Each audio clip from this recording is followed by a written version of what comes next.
Okay, so welcome to 7th Annual Economics Conference 2024, New Frontiers in Development and Emerging Dynamics. So this is Breakout Session 3 on labor market migration and future work.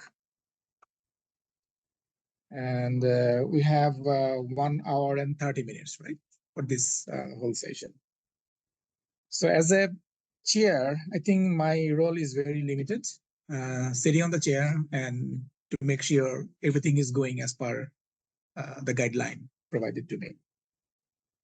So there are some rules of the game that I need to spell it out. First, each presenter will have only 10 minutes to present your work, okay? And there will be a timekeeper who will show the some kind of board or signal to allow to you. And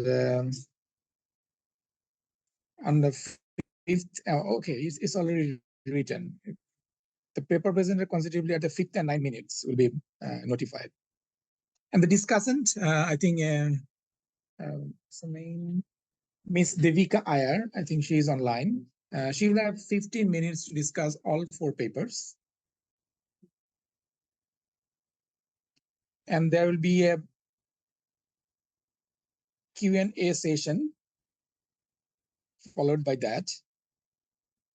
And the chair is requested to conduct the open discussion and the question, and according to this, blah, blah, blah, blah. Okay, that's great. Okay, without much ado, so we can start. So this session is about labor market. So there are a few emerging issues in South Asia, as you know, that are very pressing. And some of these are discrimination,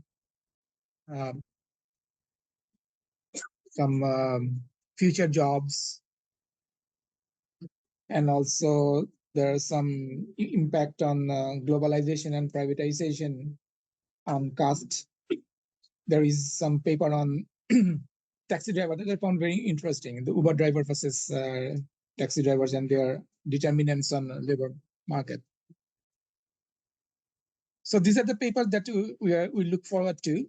So first, I'd like to request Dr. Indrajit Boiragyo to present his paper, Does Employment in the Emerging Platform Economy Help Higher Earnings? An Analysis of Digital Cab Services in India. Thank you. Over to you. Should I put it? Yeah, you have to come here.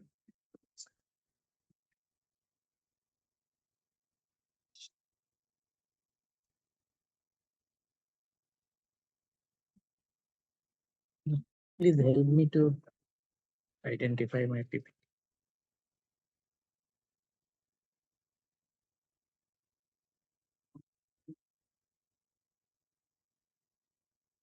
Which mode will be easier for you, PDF or PPT? No, PPT. Everybody is doing. Yes, sir.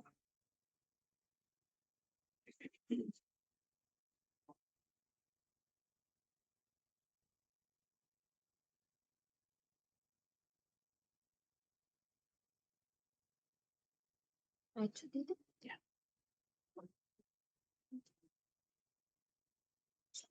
That's it. Yeah, sure.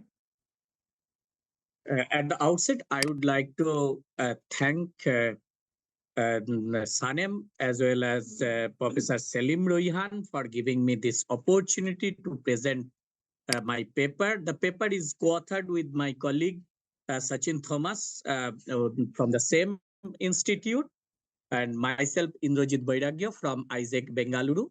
So the title of our paper is Does Employment in the Emerging Platform Economy Help with Higher Earnings? As Chairman said, mentioned that the future of the work is very important. So that this some way is linked with this future of work. We have done the case study of digital cab services.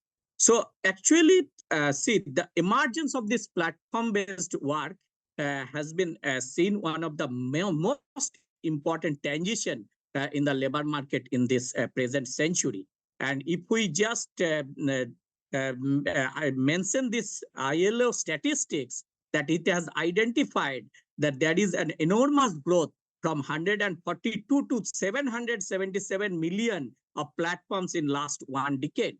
And this differ by countries, where US accounts for the highest percentage, 29%, but India also accounts for substantially higher percentage, about 8% of this total platform-based work.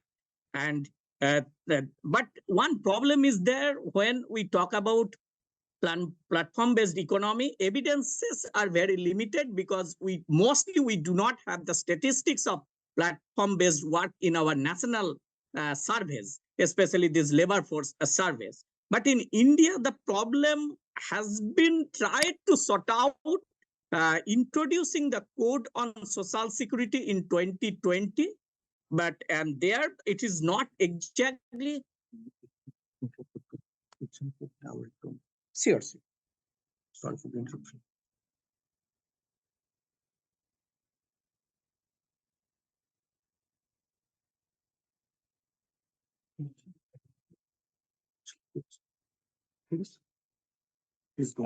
So these are the this platform based technical glitches. So we have to go ahead with these technical glitches even in the digital platform based work as well.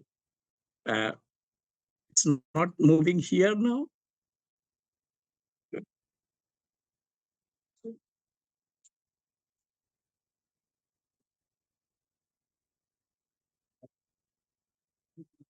Okay, sorry. You have to use the mouse. Okay, fantastic. Okay, so in India, the Niti Aayog statistics shows that this gig economy gig economy is little different from platform economy. It is more the sort of, it includes platform economies, but it is little more than that, and it includes this 8 to 18 million workers. And the estimation is very interesting. That prediction is that it will be 90 million in the next decade. But in labor market, this platform economy creates kind of this demand supply the matching through this platform. And if we just talk about this existing literature about platform economy, there are few, if not many, and those literatures mostly talk about earning, working hours, and precariousness of this work. But this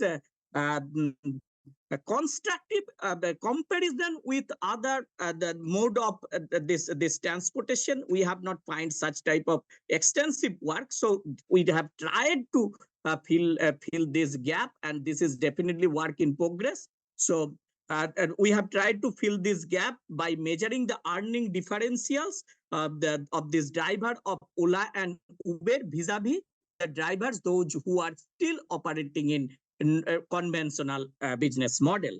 And we have used this Mancinian equation. So the specific objective is that whether this employment in the emerging platform economy is helping its worker generate more earnings or not.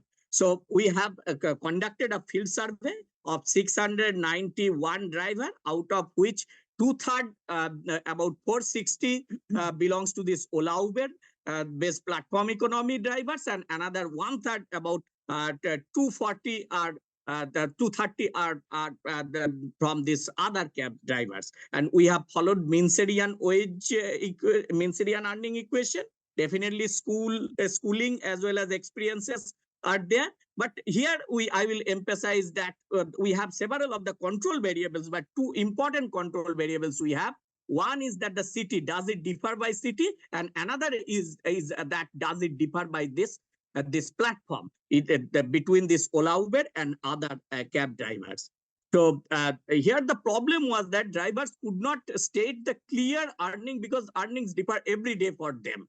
So they have kind of mentioned the average earning within a kind of different range. So what we have done, we have performed OLS model, but even we felt that this range is very correct. So we have even tested this robustness with this ordered profit model. And where this ordered profit model, the ranges are this. We have 6 categories with different levels of earnings. And if the descriptive statistics shows that I said two control variables, two important variables. One is city, and it does differ. Earning of this driver in general does differ between Kolkata and Bengaluru. And definitely the difference in the first one is that mean hours of driving, and the second one is the hourly earnings. So hours of driving as well as hours of this hourly earning both differ between Bengaluru and Kolkata accounts, surprisingly, Kolkata accounts for higher earnings compared to Bengaluru. And here this mean average earning, we just tried to see here between this because many drivers even work for more than 11 hours. Whether does it make any difference? Yes, those who work for more hours, they account for more earnings, and that is true for both the mode Ola Uber as well as conventional taxi driving. And this mean hours of driving by a different model, yes, it does differ between cities. It does differ even between two mode also. And the third diagram is mean hourly earning by two mode. Yes, Ola Uber account for higher earning, hourly earning. It's substantially higher compared to this other mode, this traditional mode. But here we have just tried to see the same diagram, this previous three diagram, but we have bifurcated by cities. And here we get a little bit of different picture, and we can see in this Ola Uber, the difference, the Ola Uber earning, the difference between Kolkata and Bengaluru is huge. And when it comes to this other the cab platform, their differences are there, but differences are not that high as it is for Ola Uber. But in both the mode, we can see one thing, that Kolkata accounts for a higher earning in both the modes. And then second thing, it is true for both mean average earning per day, and when we have divided by these hours, then even it is true for this hourly earning. And then the last picture about the mean hours, we were just thinking that can we draw something that those who work for more hours, they are only earning more? The story is not that simple, because even here we can see that in Bengaluru, those who are in Ola Uber, they drive more hours compared to Kolkata, but their earning is less. But other cab, non-Ola Uber, and other, but in Ola Uber, the case is different.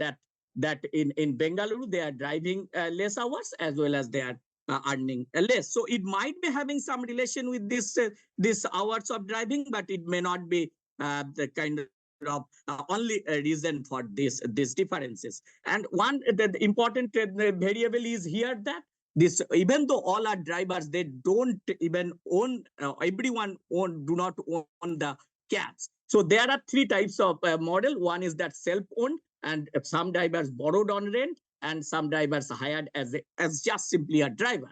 And here, when we compare these three, we have seen that in every cases, this self-owned drivers earning is higher compared to this if it is borrowed, or if they are hired as a driver. So if they own a cab, then they have higher earnings. So let us move to this, and this story is more or less same across these two models, Ola Uber vis-a-vis conventional, and this is true for both the cities, Kolkata and Bengaluru.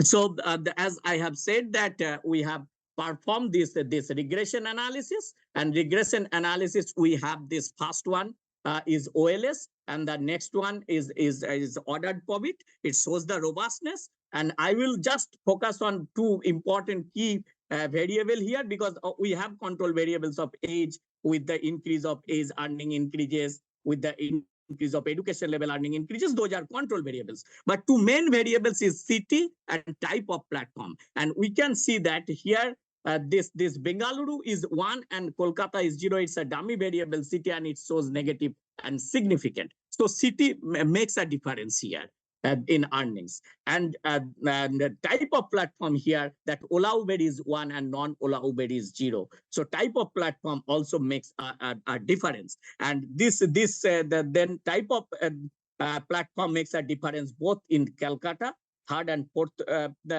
column, and fifth and sixth column represents this heading is not coming. It is for Bengaluru. So I will take just 1 minute. Yes. So here this earning per the day across this different model.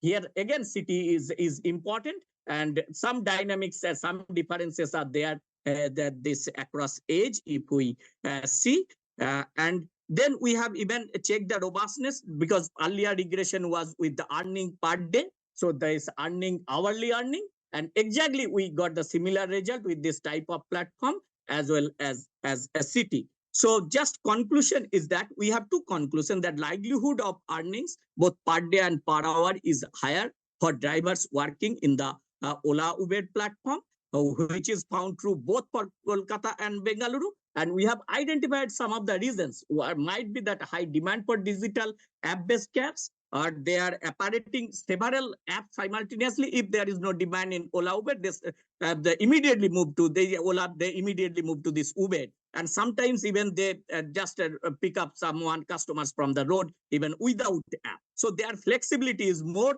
of getting customer, and the differences in fare structure between app-based cabs and other cabs makes a difference, and there is less regulation also for this app-based cabs. And in our data, we could see that more this driver in Ola Uber own a cab. That also makes a difference. Second conclusion is that it differs by between Kolkata and Bengaluru. Possible reason could be that more traffic congestion in Bengaluru may make, even though they are driving more hours, but effective driving hour is very less in Bengaluru. And the cost of driving and maintaining a vehicle, because this is net earning, is higher in Bengaluru. Last but not the least, this political setup in the city, because one state, Kolkata, is pro-labor, and the Bengaluru is known for pro-liberalized state. So if some question come, we can even discuss that. That can, but now Karnataka government is also moving to this uniform taxi fare. Recently, it has come in the discussion. So this may even bring the different result. So my final word is that more and more drivers should be encouraged to move this digital app-based system, as it yields more earnings. But at the same time, drivers in conventional system have to be protected. Thank you.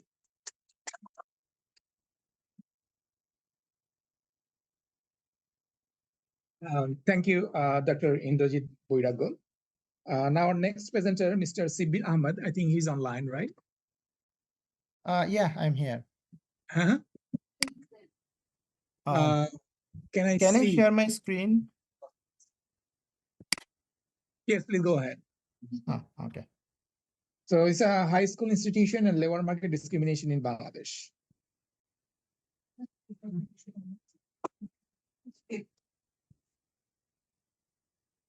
So you have 10 minutes to present your paper. Okay, thank you. Give me a second to share my screen.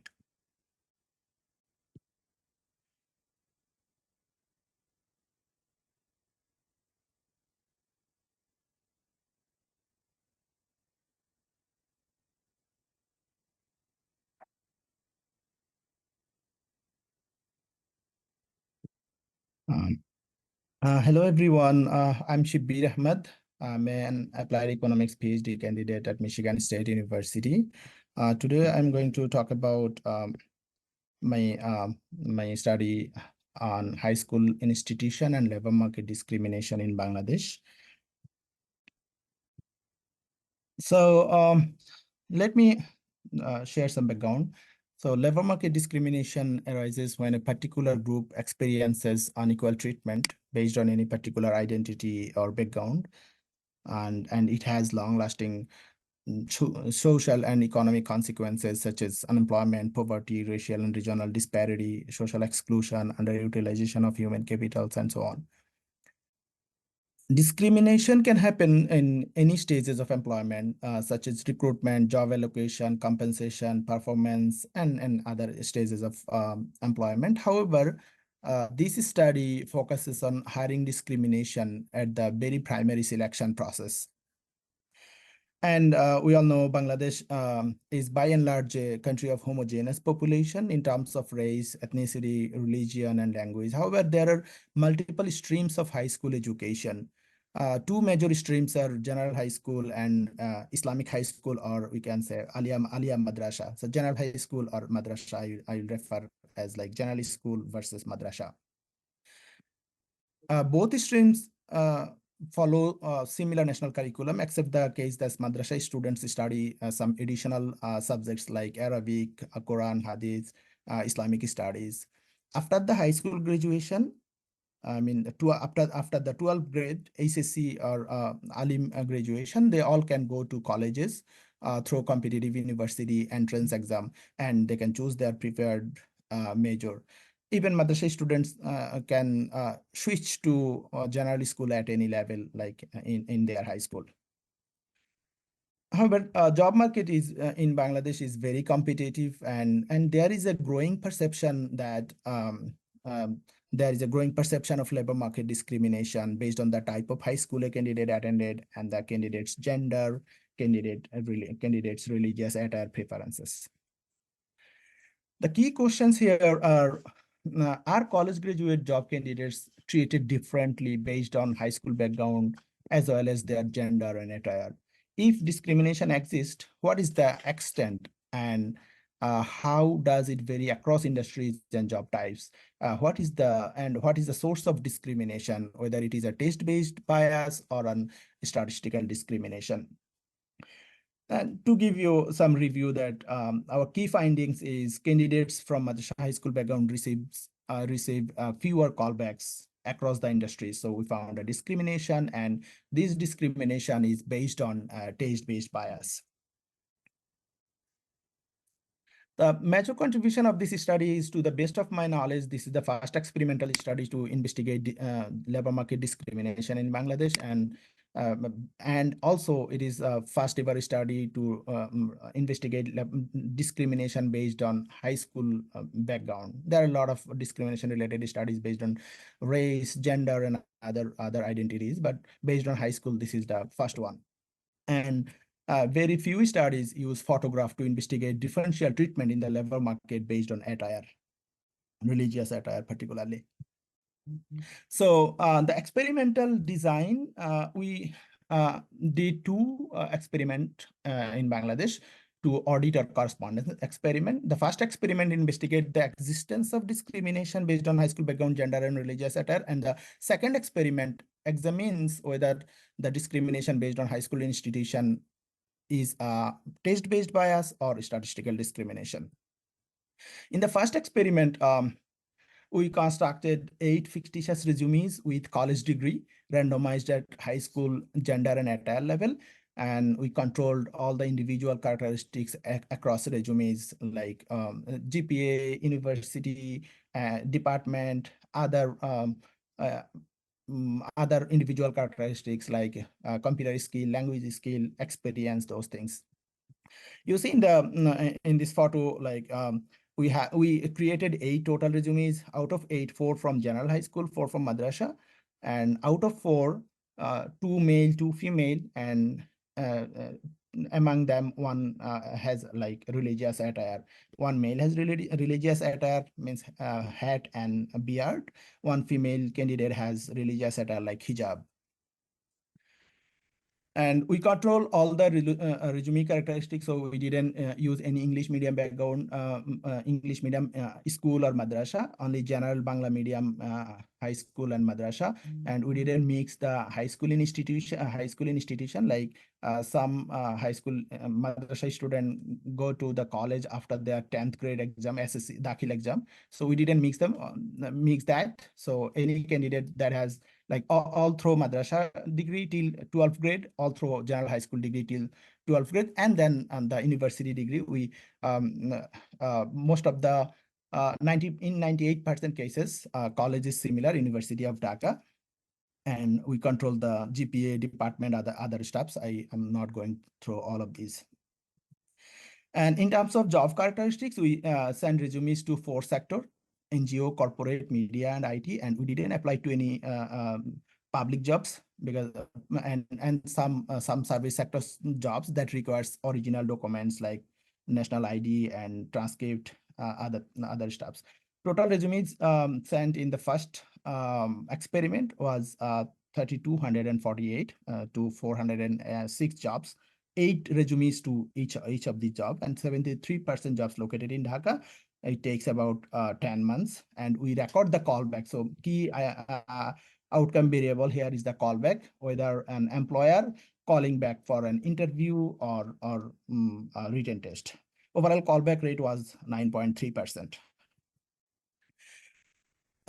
Conceptual framework. So our outcome variable is callback for an interview or a written test, and I define the discrimination as like the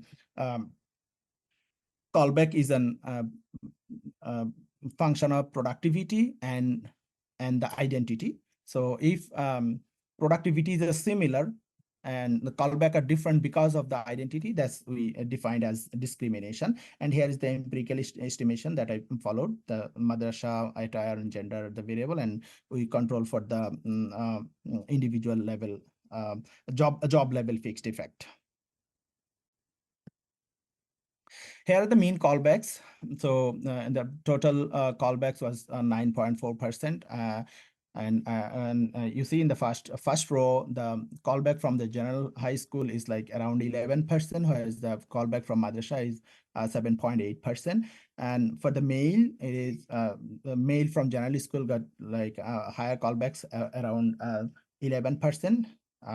Male from madrasa got only 5.7% callbacks.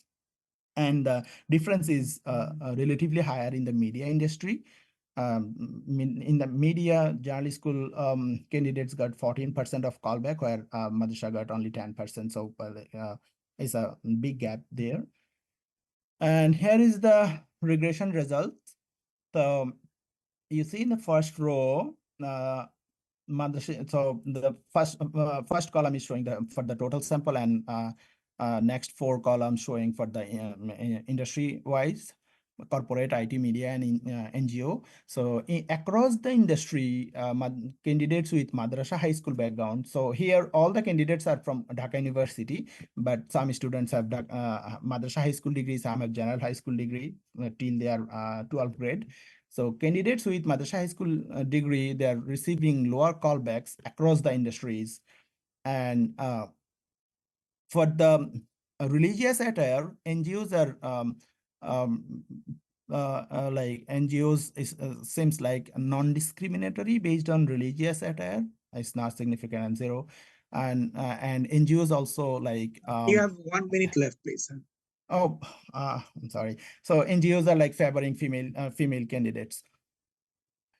I'm going quick then. So, and then we segregate it into a level of interaction, level of pay, and experience. So female candidates are receiving higher callbacks for the high customer interaction jobs, and religious attire based and madrasa based discrimination is higher, where there is high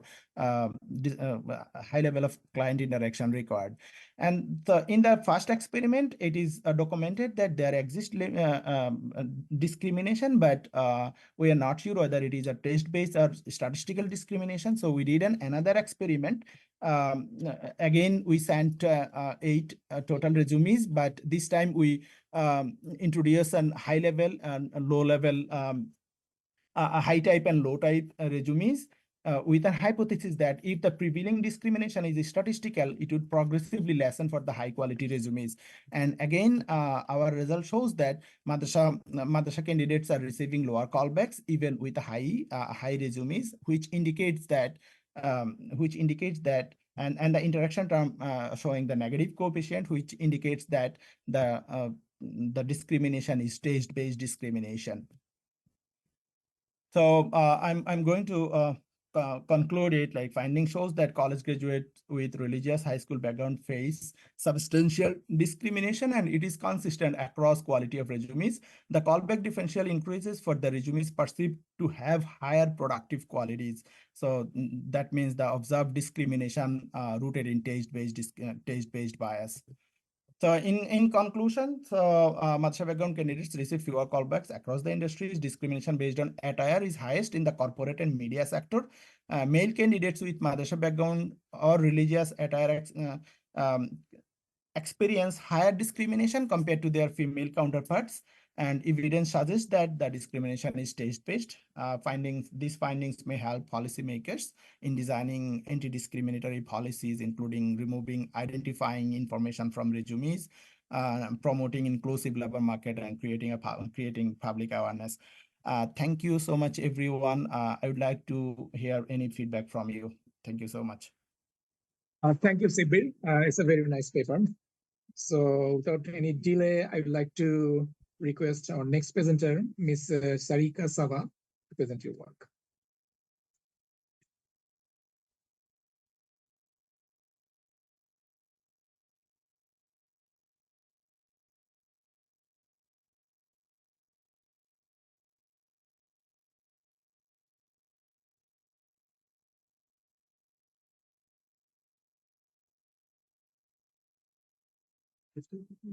Full screen. Okay, now like presentation.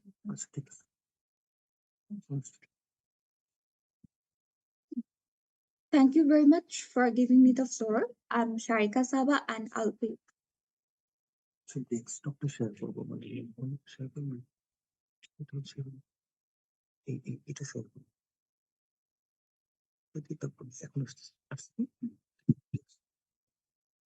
Thank you very much, everyone, for giving me the floor. I'm Sharika Saba, and I'll be presenting our co-authored paper on the causal effect of family structure on labor force participation among Bangladeshi married women. Low female labor force participation in Bangladesh has always been a concern, especially it is true for married women. One of the key factors contributing to low female labor force participation can be assumed that traditional gender roles, which are usually passed on to us by the society, and parental figures like our own parents or parents-in-law. In this study, we tried to delve deeper into the understanding of female labor force dynamics, accounting for the family structure for the married woman by taking insights of the impact of co-residence on female labor force participation. By co-residence, we refer to the idea of a married woman living with her own parents or with her parents-in-law. Otherwise, she was considered as a non-co-resident in our study. Lastly, we tried to figure out certain policy interventions which are crucial in promoting women's economic participation. Against this background, our research question was formulated based on the following question. Does co-residence with parents or in-laws affect married women's female labor force participation in rural Bangladesh? Previously, many literatures have suggested that there exists an impact of co-residence in labor force participation decision among married women. Particularly, OECD in 2004 showed that socioeconomic and demographic factors like income, age, family structure influence co-residence choices of women in Bangladesh, particularly impacting their work participation decision. Various literatures also suggested that intra-family dynamics have also a role in women's decision to participate in the labor force. We have also considered that there might exist some individual and contextual factors like wage rate, job structure, which are behind women's decision to participate in the labor force. While developing our conceptual framework, we followed the framework used by SAEC in 2002, where the propensities to participate in the labor force for a married woman is denoted as P star, and her propensity to coincide with her parents or in-laws is denoted as C star, and X and Z are exogenous regressors here. While developing our conceptual framework, we realized that there might be some underlying effect of endogeneity of co-residence or family structure in women's labor force participation that we may have not accounted for before. This endogeneity can be expressed under two dimensions, the positive correlation and negative correlation. While unobservable factors can affect both of these dimensions, for positive correlation, we can assume that co-residence allows sharing childcare and housework burden, facilitating work for women who wants to work. And negative correlation connotation can be expressed as that cultural norms stressing female homemaking role and respect for elders may motivate co-residence but discourage work. Against this backdrop, we tried the two-stage estimation approach for discrete models with endogenous variables by Dabin and McFadden in 1984. So according to this methodology, we first estimated the logic model for choice of family structure. Then we derive the nonlinear predicted probability of the choice of family structure for each of the observations. We later use in the linear equation for choice of family structure to derive the linear predicted probability of it. And finally, we use that linear predicted probability as an instrument for the estimation of labor force participation. And thus, these two steps helped us to account for the underlying endogeneity of co-residence. It is to be noted that we use three instrumental variables here: the siblings' characteristics of husbands and wives, such as the number of siblings of husband and their wife, and household characteristics like the house type that the family is residing in. Lastly, we compare these results with the logic estimation of labor force participation of married women while treating co-residence as an exogenous variable. For the data, we used Bangladesh Integrated Household Survey, BIH's dataset, because it was the latest available household survey data. Although this deals with the rural aspect more, the module used here are listed here, and the variables, the exogenous regressors, are listed here as well. Here goes the data and the variables and their definition. I'd like to point out a few things. We only consider the secondary education and high secondary education level for married women. But for husband, we consider their high secondary education and tertiary level education. It is due to the fact that at the time of the survey, like 2018 and 19, the enrollment ratio of female to male in tertiary level education in Bangladesh was pretty low. And while accounting for that, the result didn't seem very efficient. So we actually omitted that variable. And secondly, we use age squared as a variable reflecting the effect of job experience. Since it's BIH's data, it did not have any formal structure to account for the job experience of women who might have worked before. So we use age squared variable to reflect that effect. Here comes the descriptive analysis. It is to be noted that we use BIH's data and we only considered married women who were aged between 18 to 34 years old, reflecting our demographic dividend. And the employment status was determined by the question that what is the current main occupation of the respondent. So women who were either housewife or student were denoted as housewives, and any woman who was taking part in any sort of income generating activities was considered working woman. It is to be noted that only 7.51% of our observations were actually working women. So there existed a lack of variability in our employment status data, which eventually affected our results and calculation. I'll get onto that later on. And here is the distribution of family structure types for married women. Married women are prone to be a co-resident in family structure in Bangladesh. Here are the summary statistics. We actually did convenience sampling. We only considered the primary respondent and the wife of the primary respondent as our source of married women in our calculation. Here is the summary statistics of employment status by housewives and working women. It can be seen that the mean age of the married woman and their husband's mean age for married women who are working is higher than those of housewives. And the number of siblings of married women, which was taken as an instrumental variable, the mean of the number of siblings of married women for those who are working is lesser than those of housewives. Now here comes the final result. As we can see that it's very striking that there exists a systematic relationship between our constant term and the labor force participation decision for married women. And as I've mentioned earlier, we lack the variability of data in the employment status of married women, which actually resulted in this. But if we can go beyond that, we can see that the standard error of each of the variables actually reduced when we consider the co-residence when it is controlled for endogeneity. And if we take a look at all the other variables, the children aged between 0 to 6 years old remained a significant determinant of the decision of female labor force participation across both of the cases.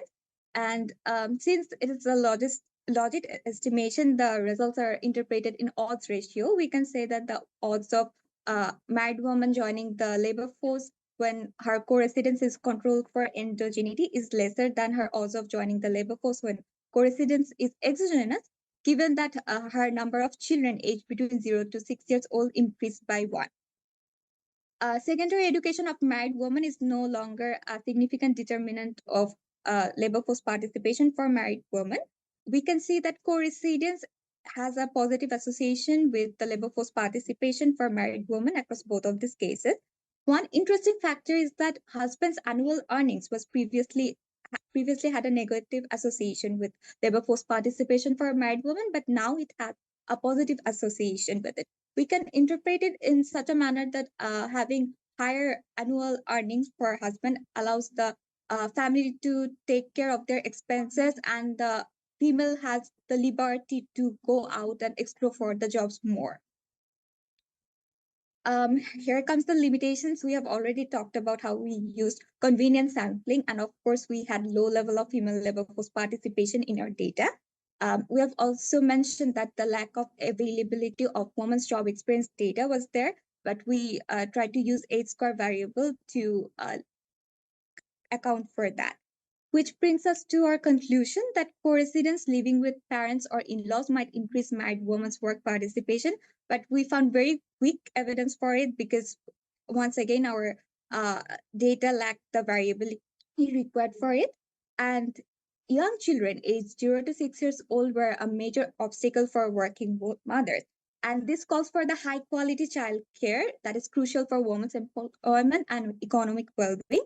We hope the policymakers will take a note of that and address this issue.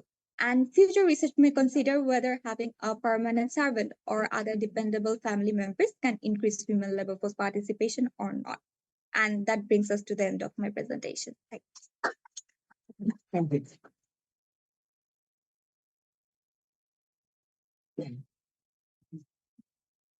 So thank you, Sharika. It's a wonderful paper. I also work on female labor force participation. I'm personally interested in it. So our next presenter, Mr. Abhishek Bose from University of Calcutta, and I think it's a theoretical paper on the caste and labor market. So you have 10.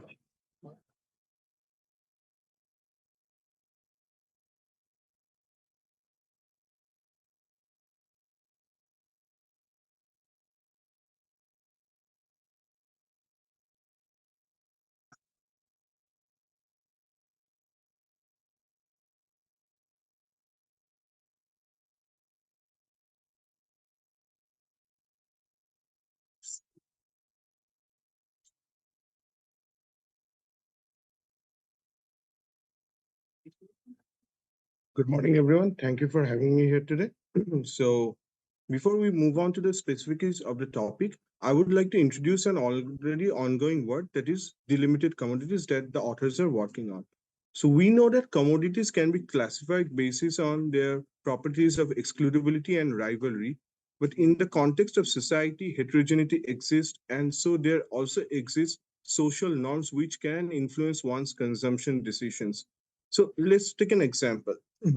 Say, for example, halal meat and jhatka meat. The meat is from the same source, but yet it restricts consumption across religion and different beliefs. So we conceive the idea that dominance and norms can actually play a role in delimiting consumption, and hence this can introduce another subset of commodities already existing in the existing set, known as delimited commodities. Labor market in that case is an application of delimited commodities in the context of especially Southeast Asia, where caste is always a very, should I say, emerging issue. And so caste-based discrimination in the form of differential pay, benefits, hiring is also seen as a delimitation of access to one's job. So in that context, labor is considered as a delimited commodity in the factor market. And this is what we will tend to present today. So this is a brief plan of the presentation, nothing new here. So caste and its access to labor markets, the outcomes, and it's nothing very new, and it's always a very interesting topic. The background and motivation can date back to ages old myths like the Ramayana and can be found in modern cases up to the Ruby Bridges in the 1960s. So, but in general, this is a work on the economics of discrimination, and we're not the first person to be working on this. The economics of discrimination dates back to the works of Gary Baker, who in his famous book of the same name explained that workers and employees both have a taste for discrimination. And the work was followed up by George Akerlof, Professor Arrow, and many others. But the aspect of caste-based discrimination as looked in the Anglo-Saxon world more or less reflects back onto the notion of racism, which is not the same in the context of Southeast Asia, where caste is very different. That is what we'll be trying to introduce in our literature. We'll also try to indigenize Professor Baker's taste-based discrimination. Professor Baker says that in his spirit, discrimination is in the form of differential wage pays, but there could also be discrimination based on at the time of hiring, that is choosing workers based on their different identities. That is something we'll try to introduce in our model. And also, Professor Baker as a policy suggests that if somehow market competition can be generated, discrimination in the long run will not survive. We'll also examine in the new context whether this actually holds or not. We'll also try to introduce Professor Amartya Sen's social exclusion implies forced inclusion. So, looking back at Ambedkar's work based on low-caste workers are generally restricted to certain jobs in this part of the continent, and upward mobility is very much absent as of society structure. And even if they try to outperform the society in doing some job that is typically historically not meant for them, they face social sanctions, which is called as penal sanctions. The opposite goes, as Professor Margin in his recent paper proposes, that high caste workers, I'll try to use the word L and H for low caste and high caste now. So have a notion of job prestige, and they believe that certain jobs are inferior in the sense that these are not meant for them, and doing certain jobs actually causes a damage to their reputation. So we'll try to invoke this in our paper. And so the research questions are whether discrimination can survive market competition and how globalization can affect both wage-based and non-wage-based discrimination. Up to now, standard economic literature in theoretical sense doesn't very much deal with non-wage discrimination, as in discrimination in hiring in the labor market. This is what we'll try to shed some light on. So our methodology mostly will be theoretical. So the first part is a partial equilibrium analysis of households based on their caste identities and that of the farms. And the next will be a community integrated general equilibrium, in which we'll mention an existence of all markets together along with a social dynamics as it exists. So the description of the economy, households are of two types, L type and H type. Farms, informal sector farms are of sector 1, and the formal sector farms are mentioned as sector 2. So sector 1, informal sector, out of regulation of the government, mostly can practice wage discrimination, whereas in the formal sector, wage discrimination is hard to do. So there we can have discrimination in hiring in the form of non-wage discrimination. So this is a standard utility maximizing framework with Cobb-Douglas preferences. The 5 denotes the penal sanction function that we have invoked. I'll not go into the technicalities much as we are short on time. And so we'll just maximize the utility and subject to the budget constraint as in part 3 mentioned. And equation 5 gives the indirect utility functions from participating in either sector for the L-type household. So comparing these indirect utilities, this actually allows the L-type household to derive his effort supply decision, which is given by equation 6, which can range between 0 to 1 and can even be a fraction. The lemma, as interpreted in the paper, is just for the existence of an interior solution. So that's not of much interest now. So this is the effort supply function. We see a perfectly upward sloping supply function with discontinuous segments, the discontinuous segments representing the extreme cases where the household works in only one sector and does not divide its time between working in either. These are some properties of the labor supply function. We can discuss them some other times. So this is an H-type household. This is a bit different in the sense that a high-type worker might choose to work in the formal sector, which is also more glamorous in that sense. But when considered working in the informal sector that he considers damage in his reputation, he will work for only a fraction of the time available. That's the mu fraction. And for the rest of the fraction, he'll stay unemployed because it actually gives him no greater utility from working in that sector. So this is kind of like the same thing, the same utility function, only that we have here considered social damage as in damage in reputation. That's D, which is supported by the in other type conditions as stated, skipping the techniques. So this is another lemma for the existence of the interior solution for the H-type household. This is the properties of the function.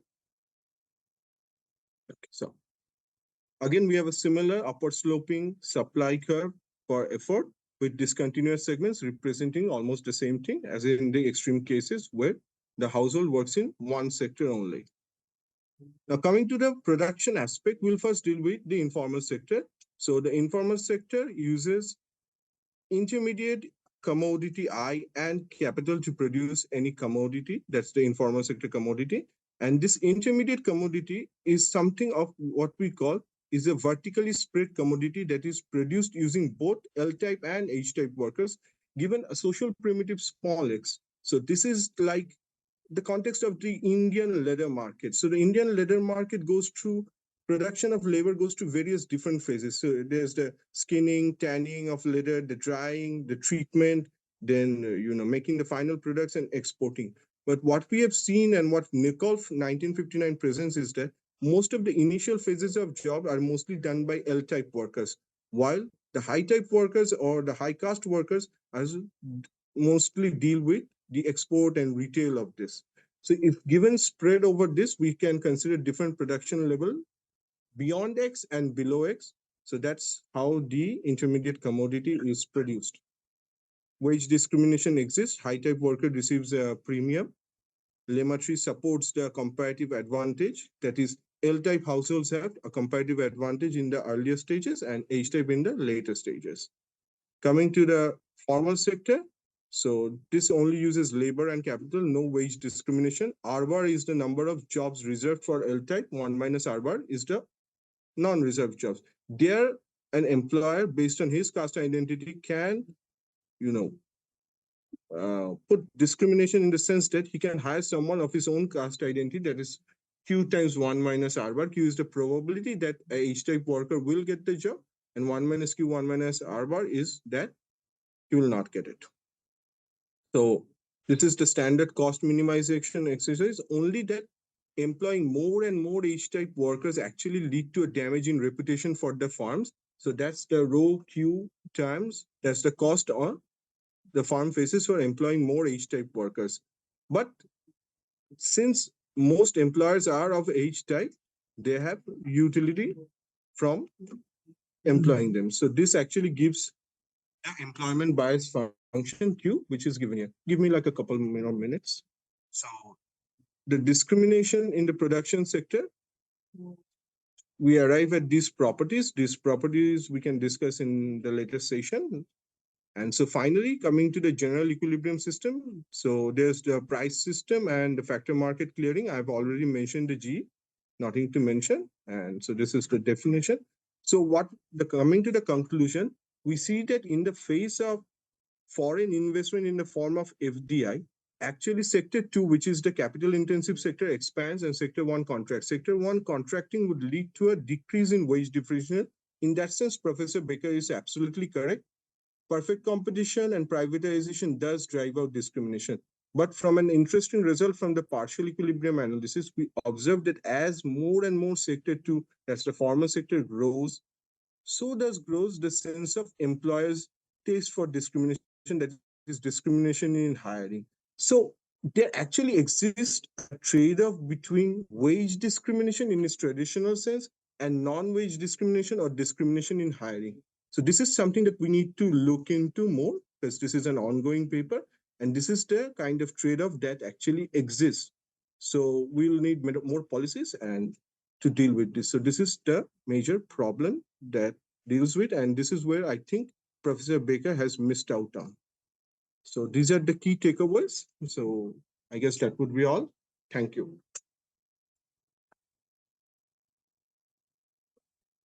Okay. So we are done with 4 fascinating papers, and really I also learned a lot.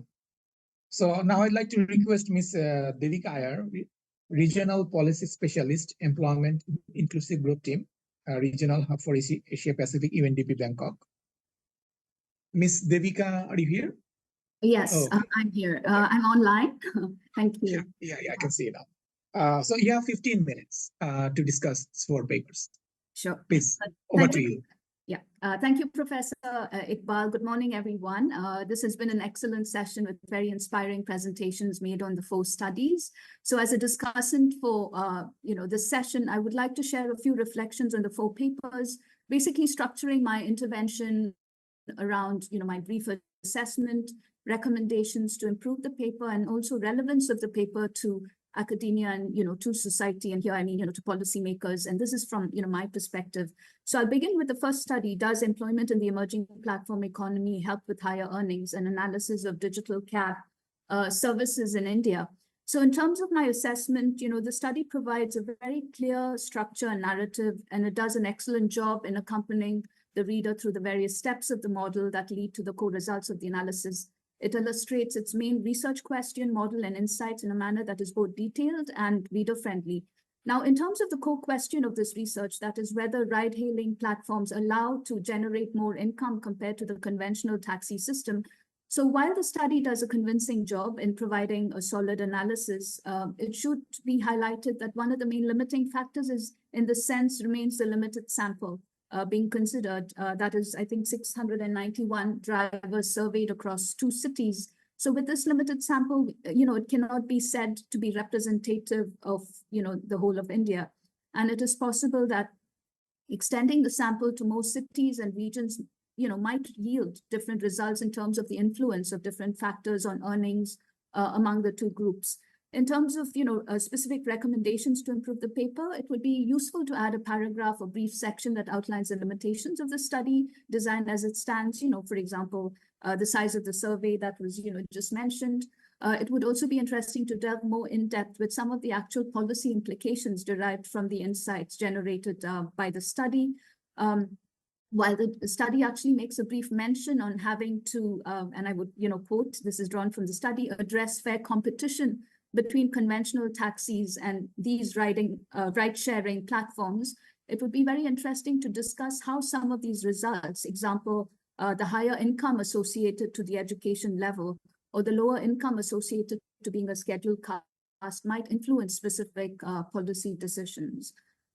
In terms of the relevance of the paper to academia and society, the study holds significant promise to act as a springboard for additional further research on the differences in terms of labor conditions and experience faced by ride-hailing drivers and conventional taxi drivers, as well as the determinants for earnings for each group. Although at this, at this early stage, the insights generated do not appear sufficient, to inform targeted policies, both the model and the initial results of the study actually provide a very strong foundation that could actually produce a series of investigations into various aspects associated to the 2 groups under analysis. And as suggested by the authors themselves, and this was in section 6, further research in this sense could actually analyze the nature of social security benefits linked to each group, as well as how to go about establishing fair structures. And my suggestion would be to consider researching the determinants that might influence a shift for drivers from driving a conventional taxi to a Uber or Ola, example, finally owning a car rather than, renting it, as well as expanding the survey to other cities where taxi drivers might actually be paid, more than, or maybe the same as, Uber, Ola drivers, with a concurrent analysis on why, that is the case. So this is, my assessment for the first study. I'll just quickly move on to the second study on high school institution and labor market discrimination in Bangladesh. So the study, has adopted a very interesting approach to generate evidence, that is the use of thousands of fictitious resumes sent to hundreds of job postings by 4 sectors, which is corporate, NGO, IT, and media. And also explores a novel and unresearched aspect of the school to work transition process, and does so in a very convincing and comprehensive manner. and it opens the gate for significant further research that could be carried out to establish a solid groundwork for enabling policy making, which is aimed at tackling some of the main determinants to religious-based discriminations in the Bangladesh economy, especially when it comes to promoting employment and youth employment. In terms of recommendations to improve the paper, it would be very interesting to try and actually break down with a higher degree of granularity how different sectors of the economy respond differently to the resume sent in the frame of the experiment, thereby painting a clearer picture of how religious-based discrimination is actually institutionalized between widely different types of organizations. And I think in your presentation, you may have, mentioned that. Although the author provides some interesting insights in this sense, further work could be done to actually showcase the differences in how sectors respond to different resumes. And in other words, one of the greatest uses that this type of experiment could have is to showcase how discrimination plays a specific role in, for example, an NGO as opposed to a radically different sector such as corporate banking. So these kinds of evidence-based distinctions can enable a far more effective policy making, as well as trigger deeper institutional reflections in certain segments of the economy. Now, given the innovative approach used by the study, I would also recommend to have a brief section dedicated to the limitations associated to this kind of approach to basically to establish evidence, as well as the inherent limitations that might actually impair the model itself. Example, the study does not specify whether the companies to which the resumes were sent to were based in only one or multiple regions, which could actually also affect the final results. And finally, it would be very useful to have a paragraph or section that actually provides analysis on how factors other than religious-based discriminations could also be at play to explain the lower number of callbacks received by the religious here, the fake applicants. And one example could be that religious institutions might offer courses that are less geared towards employability in the labor market, perhaps. This would imply that, while some type of discriminations is indeed at play among employing organizations, it might not necessarily be caused solely by, Islamophobia. And in terms of relevance, of the paper to academia and society, well, the study is, very relevant to academia as it adopts an extremely smart approach to develop research on unexplored aspects of the school to work transition process in Bangladesh, namely the effect and extent of religious-based discrimination on gaining employment. It also provides some interesting insights for policymaking in this sense, although further research would be required to establish stronger causal linkages, repeat and of course confirm the results of the experiment, and possibly identify with more precision how other factors, example, urban-rural residents, regional variables, intersect with religious affiliation, when it comes to discrimination. I'll quickly move on to the third paper, which is the causal effect of family structure on labor force participation among Bangladeshi married women. So the study is, well written, and the statistical model is very, the statistical model it is built on is, it's very clear and well explained. The limitations of the study are clearly set out. Example, the fact that H squared was used as a proxy variable for the years of women's job experience, and also the literature on which the study was built appears to be, relevant and, well selected. And, having said this, the study's core conclusion appears to be somewhat optimistic, as written in, the conclusion, in the paper. And I'll quote, the study observes a positive yet insignificant relationship between co-residents and a married woman's labor force participation in Bangladesh. So essentially, this means, co-residents may allow women to share the burden of household work with their parents or in-laws, thus leading to the increased probability of labor force participation. But this conclusion does not appear to be reflected by the actual, results of the model. So in terms of the recommendations to improve the paper, it would be useful to review the co-conclusion that I had mentioned and provide a more nuanced explanation of this conclusion, given that the study results actually indicate a statistically insignificant relationship between the two variables. And my second point is it should be noted that the study has generated evidence on some very interesting linkages between specific variables that influence, and this is both positively and negatively, labor force participation among married women, such as the educational attainment of both spouses and the presence of children aged 0 to 6. Now, this evidence holds considerable potential to inform targeted policymaking aimed at fostering labor force participation among married women.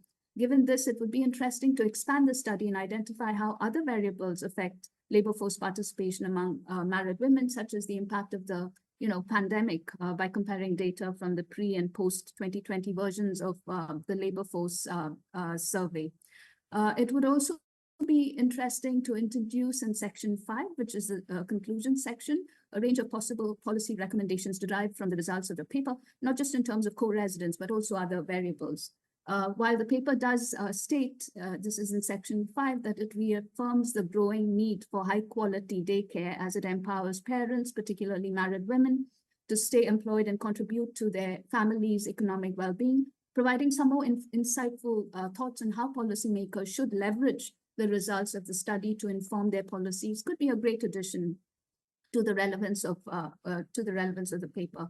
Now, I would just finally say that the paper is very solid. The model established by leveraging the integrated household survey holds considerable potential to be further expanded with additional research to provide an increasingly more detailed and granular view of how different factors affect rural women at household level and how that ends up influencing their labor force participation. And this could then be used to inform new policies and refine existing ones, ensuring that those factors holding the greatest influence over women's capacity to work are actually those targeted by regulation. All in all, the study appears to be highly relevant, both to academia in terms of the potential to generate further research and more nuanced results, as well as to policy making, as it establishes a range of interesting linkages that can be used to inform a more enabling policy making directed at increasing the labor force participation rate of rural women. And I'll finally move on quickly to the last paper. So can globalization and privatization alter the caste equation in the labor market, community integrated general equilibrium? In terms of my assessment, the paper is quite ambitious in its goals, and it carries considerable potential to making interesting contributions to both academia and society when it comes to fostering debate on caste-based discrimination in the labor market. And while the scope of the study appears to be quite inspiring and with a high potential as a means to inspire further debate on the effects of the caste system on labor market and employability, there are a number of factors in terms of cohesiveness and clarity that would actually need to be addressed. So my recommendations is basically in sections 4, 5, and 6 to basically review it, for clarity, to better accompany readers through the model and the calculations and clearly illustrate each step of the calculations and the results and the conclusions reached. And also, the second point is that the main goal of the study does not appear to be completely defined in the abstract. The objective would appear to be, we provide a micro-theoretical framework to explain the labor market participation of different caste types in different job titles, and also determine factors that can influence changes in one's choice. And in section 1, there are several underpinning, questions, but more in the form of a free-flowing narrative that does not narrow down and clarify for the reader what exactly is the core underlying, goal of the study. In terms of the relevance of the paper has the potential to be a, great starting point for a deeper reflection on how the caste-based system is actually creating suboptimal, scenarios in the Bangladesh labor market and overall economy, and thereby informing policy-making efforts towards, addressing some of the most glaring issues. And in this sense, it is also important to strengthen, the narrative by keeping in mind, public decision makers. So I hope, the authors, find these reflections useful as they finalize their papers, on these very, important topics. And thank you for, these very inspiring presentations. Over to you. Thank you. As a very constructive and useful comments from you. And thank you so much. Okay, so how much time you left? So we have like 27 minutes. So to allocate this 27 minutes. Okay, before opening a floor to you guys, I have few comments that I'd like to make right now so that when I come back to you, we can answer those questions. Just few questions. The first paper, the emerging platform-based work. So we found that the drivers who work in those Ola and Uber platforms used to earn more than the traditional drivers. So this is a well-known fact, right? The question is then why the traditional drivers didn't go for this Ola? So that's the most fundamental question. So I know that if I go for Ola, if I opt for Ola, I would earn more. Then why didn't I go there? So that should be the starting point of your analysis. So there must be some entry barriers, right? Maybe they don't have that kind of education to, maybe they need some illiteracy, some literacy of how to operate this online platform. Maybe they don't know those kind of stuff. So this is one question. And also you answered why Kolkata is higher than earning higher than other cities. So that's well answered. And I think that's all for the first paper. Is Sibir still there, or Yeah, is I'm he here. went to bed? I'm here. Oh, okay, that's great. So it Yeah. makes sense to make comment while you are here. Okay.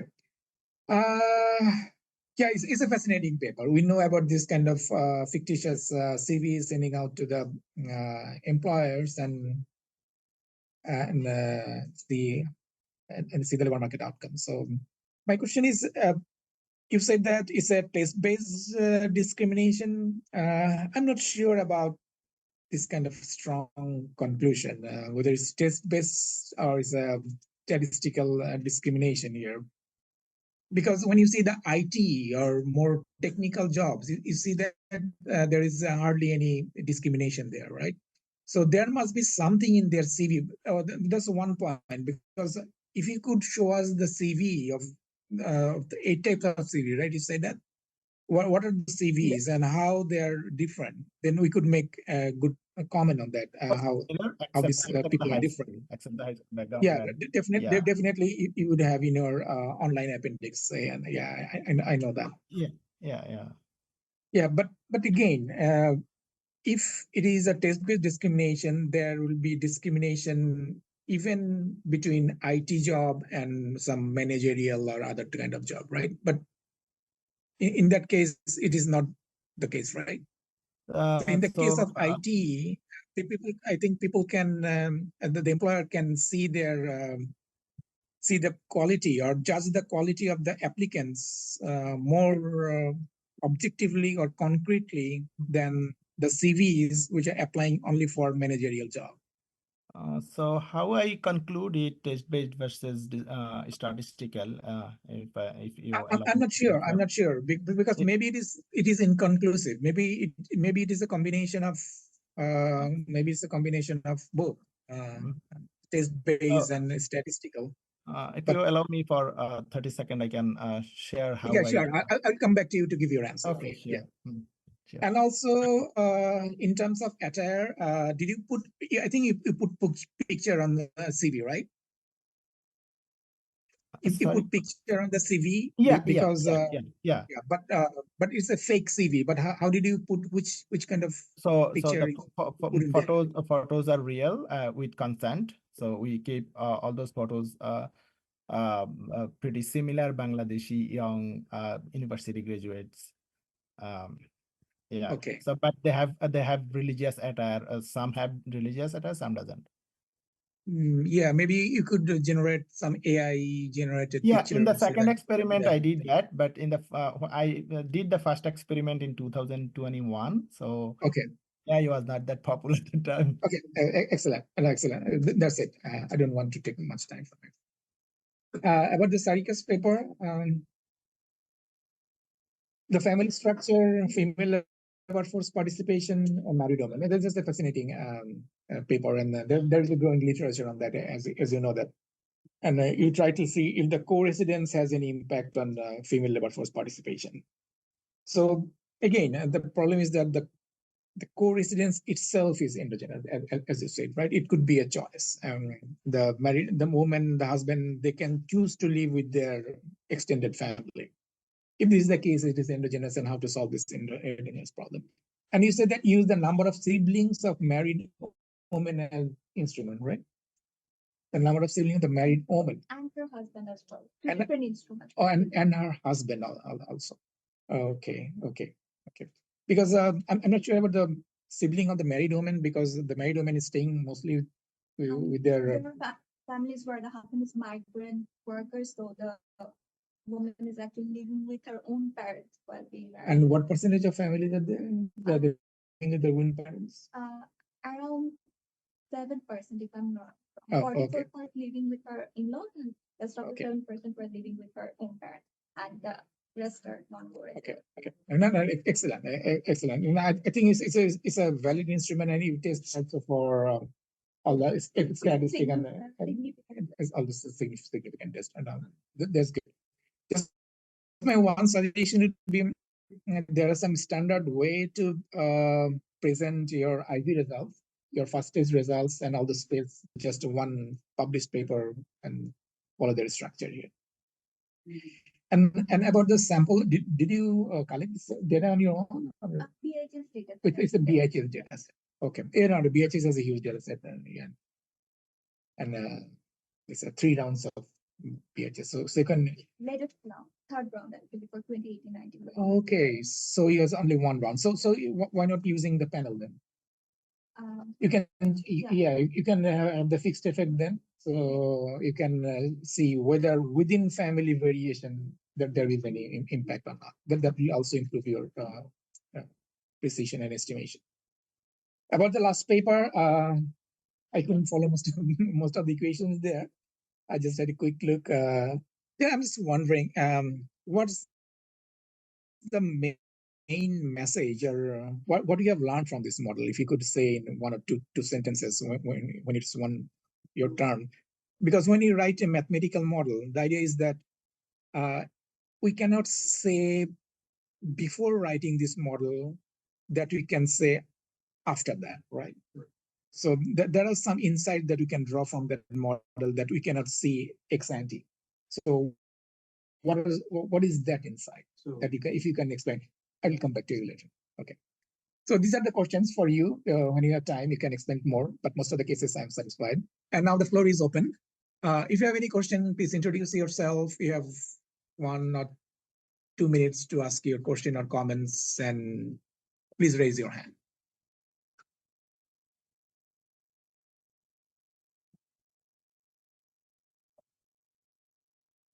Yes, please. Could you please introduce yourself?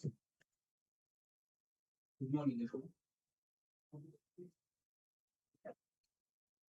I'm Moonam. I'm from Dhaka University. I'm a student. I have basically 2 questions, one for Dr. Boirago and one for Ms. Saf. Dr. Boirago, I would really like to know, how did you reach the conclusion about a pro-labor Kolkata and a pro-liberal Bengaluru, if you may? And Safa, I was really curious, if I understood your presentation correctly, you say Ms. Farha and you guys identified or defined working women as those who has something as a earning from outside.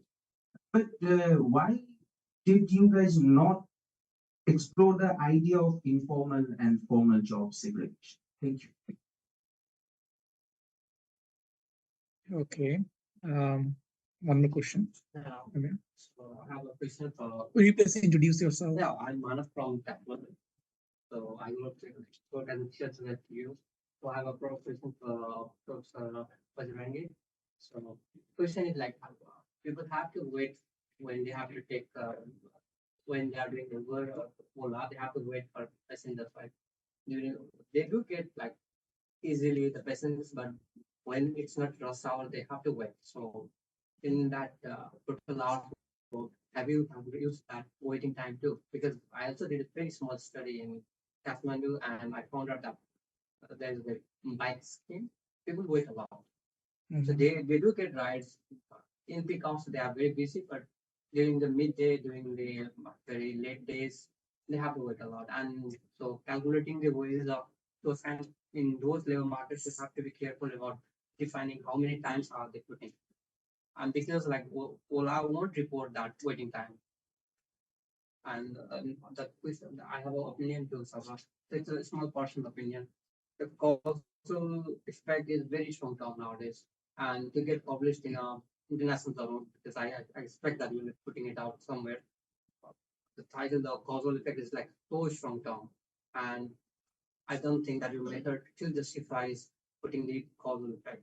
And I was also thinking about if statistics, you have to report the first stage of statistics, then you have to, so the second stage, you have to show bounds. And there's a very long and established literature there. And nowadays, like if you are doing DID also, you have to show 4 types of DIDs. So I highly recommend that maybe like toning down the That's title. in our appendix of the paper. So we No, no, but like your instrument around them is going to. There is, we didn't discuss that. If you are using IB, how to put a lot of effort in making sure that IB is IB, because there's a long, either there's a very strong established heritage, or maybe like there's empirical evidences of using this particular IVs as the choice of correspondence. yeah, but that alone Yeah, won't you can put your respond later. that alone won't put your paper in international wisdom. Thank you. Thank you so much for your question.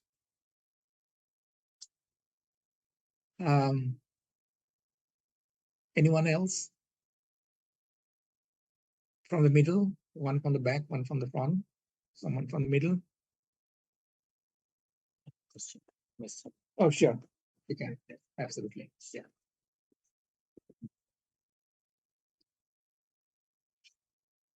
Yeah, it's a fascinating paper.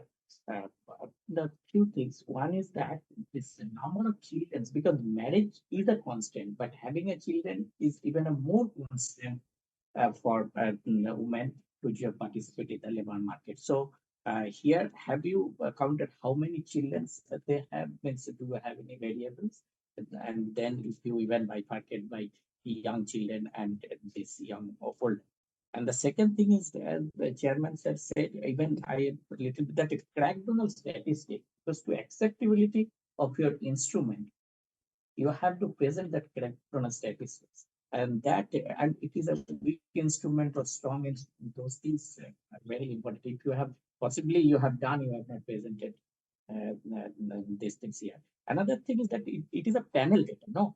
So you can utilize the panel data and you can even come up with a quasi-experimental type of model that those who got married between these two panel surveys.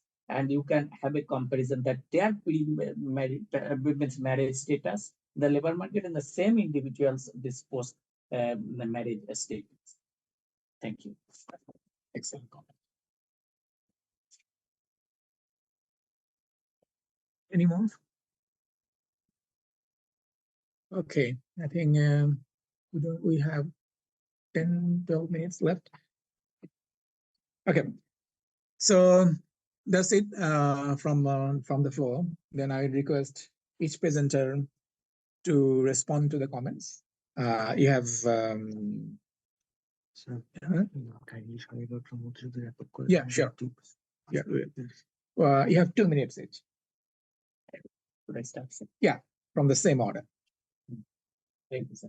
So I would like to thank everyone, those who have made comments, but I will like to start with a discussion point. Mostly these are suggestions, and whatever is possible, I will take care. It will help me to improve the paper. Yeah, the few things it is very difficult. First is this limited sample. Yes, it is individual study. It is difficult to cover because of so many constants, but nevertheless, that suggestion that mentioning that limitation clearly in the conclusions, and if we can extend that, we will see. And then the competition between digital and conventional mode. Yes, competition is there. Possibly, I have to write it very clearly. And then the last suggestion was that the determinants of shifting from traditional to Ola and Uber. Here, I have a little bit. I need to say something.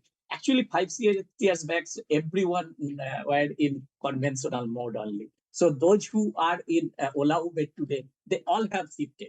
So inherently, it actually captures those who are Ola Uber. They have shifted from traditional to Ola Uber, unless someone newly joined as in these things. But those who have are experienced driver, they have definitely shifted from conventional to Ola Uber. Yes, the further research, as I mentioned, that and Ms. Devika also pointed out this social security and then fair structure and working condition. Yeah, actually, this is a part of a complete research project. So those things are there, but I thought that putting everything would be more clumsy and it would be very difficult to present. And then, sir, your comment related to that, why people are still continuing with a traditional driver when it is a more remunerative joining Ola and Uber. Yes, you only have given the answer that yes, there are some barriers, and we have also seen that educated people, because it requires a little bit of technical knowledge, and this age is also a constant because older age group still prefers to be in conventional mode. But one thing is that owning a taxi is very important. If they own a taxi, they are self-employed, they can make a decision. But if they work as a driver, then it depends upon the owner that whether they want to subscribe Ola Uber or not. But and we have seen that even 78% those who are in Ola Uber, they have their taxi. Thank you so much. But others are this higher driver in this case. And then one very interesting question that how do I conclude this pro-labor Kolkata and pro-liberal Bengaluru? Friend, I don't have to prove it. See, it is proved. Only thing is I can substantiate it with union membership. And I have that data when I had concluded. Thank you, sir. It is hugely that union. And the last point is related to this waiting time. Waiting time actually differs between peak and lean season. But the point is, waiting time is more for non-Ola Uber compared to Ola Uber driver. That is the point. It is not between peak and lean. Difference is there. But if Ola Uber, if Ola customer they do not find, they will suddenly shift to this Uber. If they do not find, if they find a customer in the road, they will pick that customer. So for them, is finding a customer is easier compared to the non-Ola. Okay, thank you. Thank you so much. Thank you for your very elaborative response. Okay, I now move to Mr. Sibir Ahmed. Could you please respond to the question that the floor has raised? Thank you so much, Devika, for wonderful, insightful feedback. I really enjoyed it. I appreciate it. And also thank you everyone for listening my presentation. So one key limitation of audit experiment is always audit experiments cannot investigate any discrimination beyond the primary selection. So that's a very big limitation. So we only focus on the primary selection process. We cannot tell anything about whether there is any discrimination in remuneration or promotion or other stuffs. And the question about the test-based versus statistical. So my hypothesis is here. So in the second experiment, we introduce high quality and low quality resumes. So in the second experiment, we randomized based on high school background, gender, and high quality and low quality resumes. So my hypothesis is if the prevailing discrimination that I found in the first experiment, if that discrimination is based on statistical discrimination, then it would progressively lessen for the high quality resumes. But we found that discrimination still prevail for the high quality resumes too. That means it is not based on the quality, it is based on the preference or stereotype or something like that. And that's all to share from my side, but other feedbacks, I really enjoyed all other feedbacks. Okay. Thank you. Okay. Thank you, Sibir. Yeah, got it. So our next Ms. Sarika Sama, Okay. could you please explain? Very much. So the first question about the definition of working woman. So we use BIJ's questionnaire, which has this particular question that what is the current main occupation of the respondent? And the code book has over 80 listed profession with salaried worker, non-salaried employees, and then non-earning job occupation were listed there as well.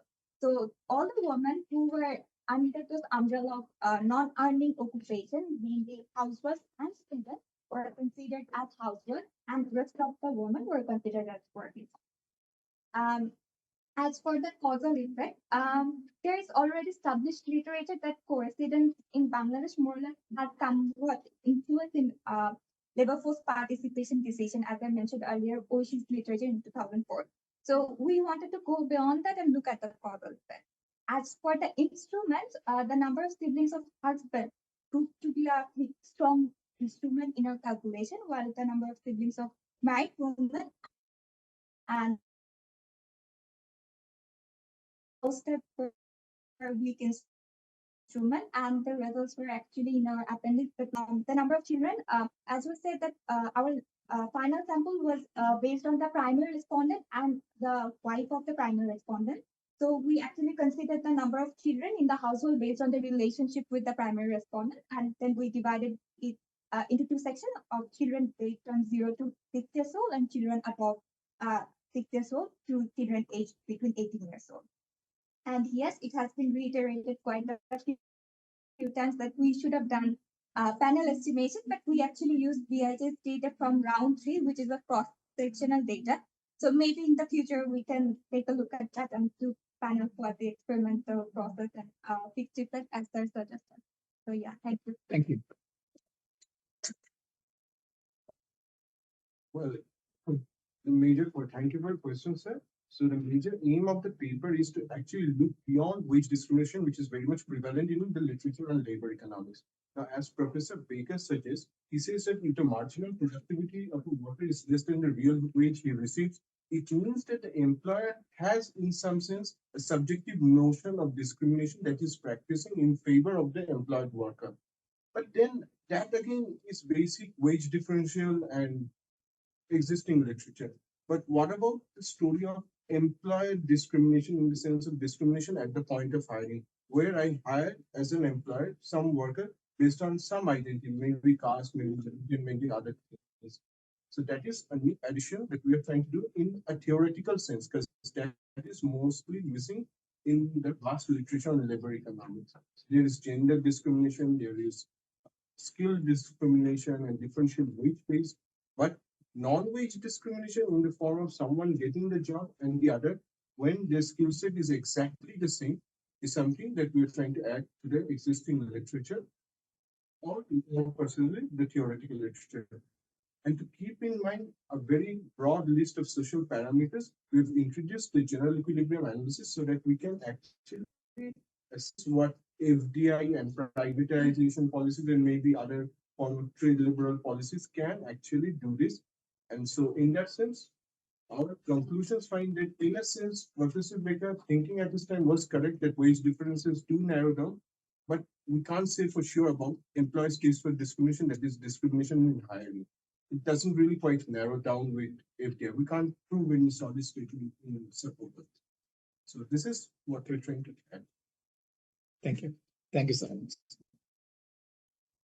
Okay, so that concludes our session. So are you on time? So okay, we're doing good. Okay. I'm supposed to give some kind of concluding remark, but I'm not sure whether our time allows it. But again, thank you all the participants for your wonderful presentation. And this issue of labor market is an emerging issues in South Asia, because the technology is changing, family structure is changing, our test for discrimination, our test for society has been changing. So in this context, how the labor market is performing is very, very broad and growing issues that we'd like to work on in future. Thank you all.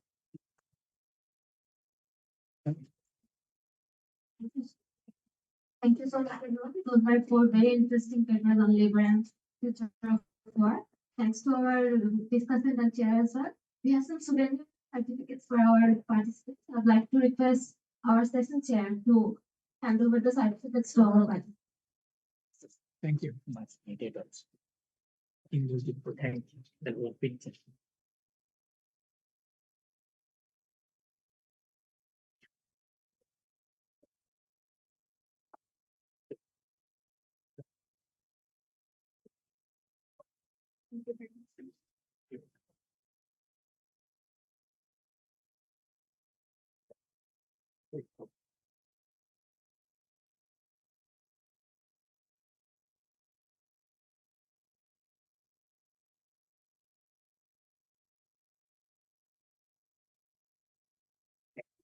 And I will make